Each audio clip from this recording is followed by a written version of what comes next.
everybody, and welcome back to yet another information-packed episode here on Touch Base. My name is Aaron Witten. And I'm Ryan Donahoe. And today we'll continue to condense our shows into 2 to 3 minute segments for those of you who want to fit in a quick Touch Base episode while on the run to work. So sit back and strap in.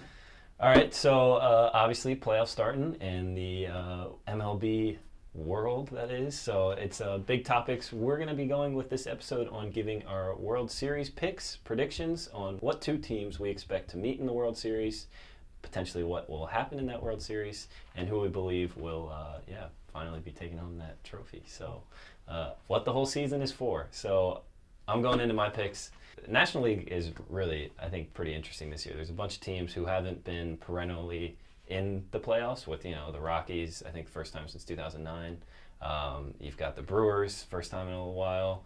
You've got the Braves, who, for the National League, though, I'm actually going to have to pick, going with a little dark horse, the Brewers. Whoa. I really like the Milwaukee Brewers. I know it took them a tiebreaker game, a game 163 to win their division, but I love Christian Yelich finally getting in a ballpark other than Marlins Park, where he doesn't have to hit it 480 yards or feet to hit a home run. I honestly just love the Brewers. I love watching them play. I love Lorenzo Cain. I like their whole feel. I think they're one of those teams that will really get up for the playoffs. Haven't been there a whole lot lately, and I think that they could be that team that wins a game like the game 163, and then all of a sudden they go on and they win a bunch of games, and everyone's saying, well, how come they got to play an extra game and get ready for the playoffs? But whatever. As for the American League, I am going to have to pick, although I don't know if they're really the favorite, but obviously the best team in the regular season was the Boston Red Sox. Their lineup is absolutely stacked. JD Martinez is a monster. They signed him, with a month or two before the season started, and he ended up hitting over 340 home runs. He's a beast. Mookie Betts is amazing.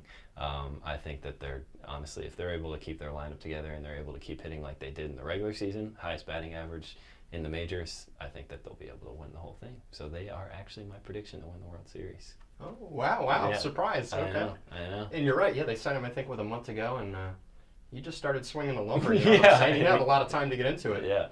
Alrighty, so those are some interesting picks. Mm-hmm. I will now go into mine in the American League. I'm actually going to pick somebody different than the Red Sox, who, like you said, might be the favorites because they had the best regular season record. I'm going to go with the Houston Astros for the reason that the Red Sox didn't perform well in the regular season against the Astros or the Yankees. So in the event that they end up playing the Yankees in the ALDS, who knows, they might not squeak by. I'm going to pick the Astros because pitching staff, I think they had first time ever in league. Oh, no, it was the Indians that had 4 starters with over 200 strikeouts. Nonetheless, they might have AL Cy Young favorite Justin Verlander.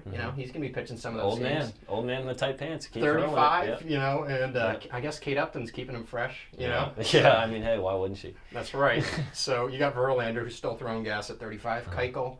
They got rid of Ken Giles, so now they have Roberto Ozuna at the back of that pen. So I think they have a really enticing roster overall that can lead them to the World Series.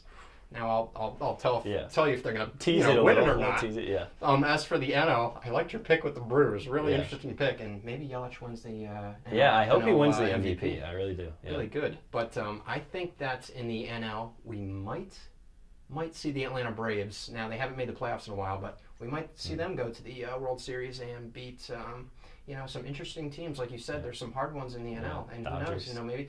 Maybe they get past the Dodgers. Yeah. But it all relies upon that rotation. I think Mike Foltynewicz, Sean Newcomb, Anibal Sanchez, some of these guys that just pretty much came out of nowhere. Now, of course, some of them have a lot of promise, but I think they exceeded expectations this year, especially Acuna, who had 25 home runs. Yeah. So who knows? But I think maybe the Astros take it. Okay. They might take it again. They just have way too much firepower, but that's if they get past the Red Sox, like you said. So I'm going to go ahead and pick the Houston Astros. Yeah, I think the Braves are really interesting. Maybe they can. I think last time they were in the playoffs, they had that infield fly rule, so maybe they'll not have a fly ball to left field be called infield fly, and maybe they will win. But I was glad that happened. Anyways, well, that wraps it up for today. As you know, we have our shorter episodes now, so go out and check out each of our other short episodes. We have different talking points. My name is Ryan Donahoe. And I'm Aaron Witten. And we'll see you next time. Thank you all for tuning in to this episode of Touch Base. And make sure you follow us on all social media platforms and tune in for our next episode.